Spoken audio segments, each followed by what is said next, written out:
BMW est un constructeur dont l'identité orbite autour de la performance et la conduite.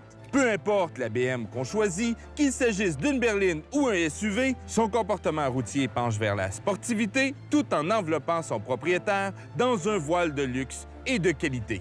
Comment BMW fera-t-elle pour préserver ses qualités dans un monde électrique?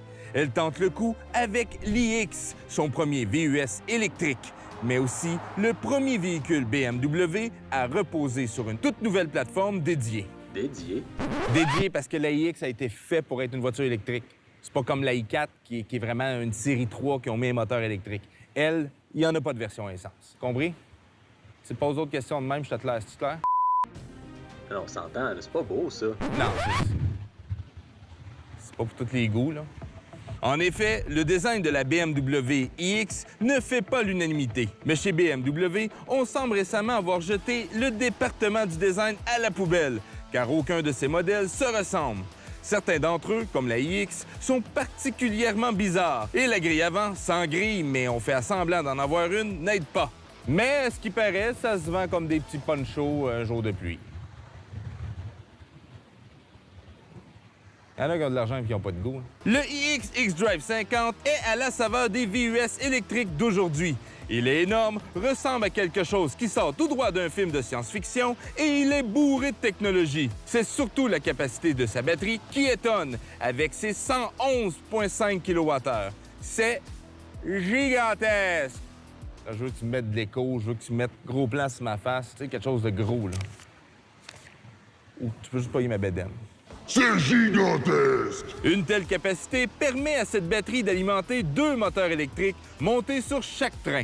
La puissance totale combinée est chiffrée à 516 chevaux et le couple 564 livres-pieds, permettant à ce gigantesque véhicule du futur de boucler le sprint 0,96 km/h sous la barre des 5 secondes. J'aurais pu dire 0-100, mais on serait arrivé à 4,6, 4,7. J'aime ça faire un chiffron, là, tu sais. Puis ça pèse combien, ça? 2567 kilos. Eh, 6 boulettes. 6 boulettes. Mais dans l'électrique, un véhicule lourd, ça ne dérange pas, car son couple instantané se chargera de le faire avancer rapidement. Confirmé. Puis, exemple ici, là. Pace play! Oh! BMW promet une autonomie pouvant atteindre 521 km, ce qui élimine presque entièrement l'anxiété liée à l'autonomie. Rares sont les trajets qui inquiètent et il est souvent possible de sauter quelques jours entre les recharges. La preuve que la vie en électrique peut être simple. Mais c'est surtout l'habitacle du iX qui nous transporte dans une toute autre dimension. Alors, bienvenue dans le nouvel univers psychédélique des designers de BMW. Là, je ne perdrai pas mon temps à vous expliquer là, comment elle se conduit. Elle est lourde, ça se conduit bien, c'est une BMW quand même. Elle a gardé son ADN. Mais ça vaut la peine de parler de l'intérieur. Alors, ici, on commence avec un volant hexagone. Pourquoi un volant hexagone? Parce que c'est ça, hein? C'est ça le futur. OK? Alors, le volant est hexagone. J'ai un petit problème avec ça parce que quand tu prends ta bonne position, c'est-à-dire le 9h, 3h, il n'y a pas de soutien pour tes paumes. Fait que c'est vraiment les pouces qui tiennent le volant. Tandis qu'à la position 10h et 2h, la vieille bonne position, bien là, on est confortable, il n'y a pas de problème. C'est pas ça, la bonne position? Non, ça, c'est quand on t'apprenait à conduire dans les années 80.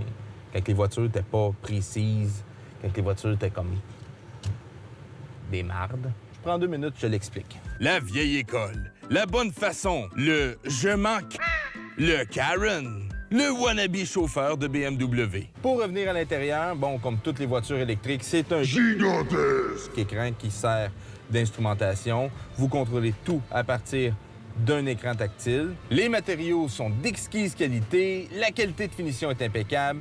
Mais BM intègre des cristaux sur certains boutons, comme dans les portières et le sélecteur de vitesse. Une touche qui fait un peu bobo chic, certains me rondent, d'autres non. L'habitacle du iX ne ressemble à rien d'autre chez BMW. On se sent plutôt dans un lounge que dans un VUS. La qualité de son écran est magnifique, l'interface est immersive et que dire de la chaîne audio Bowers & Wilkins? C'est une option de 4 300 $, mais chaque dollar vaut la peine. Le son est complètement hallucinant. C'est certain que vous allez trouver votre position de conduite. Le volant, il se tire à l'infini. Et voilà. Malgré ses dimensions, le BMW iX n'est pas plus spacieux à l'arrière. Même chose du côté de l'espace de chargement, on a le droit à 500 litres de volume derrière la banquette. C'est plutôt étroit et la hauteur de la valise est beaucoup plus haute qu'un X5. C'est sûr, il y a des batteries. Hello! Et voilà où l'IX se démarque d'un Tesla Model X. Oui, il est vrai qu'il soit moins spacieux et polyvalent, mais il est solide comme du rock sur une route québécoise. Il est rapide, précis, confortable et bien fini. Surtout, avec autant d'autonomie, nul besoin de stresser avec les bornes de recharge. Vous allez en avoir en masse pour vos road trip en famille. Et oui, BM ont réussi à garder leur ADN, même au passage électrique. Mais en plus, le prix vient avec. 92 000 en partant. Là, tu rajoutes tes options. T'as pas droit au crédit gouvernemental. Pas grave. T'achètes un BM. T'as de l'argent. Qu'est-ce que t'en penses, Étienne? Ouais. Non, c'est bien ton opinion.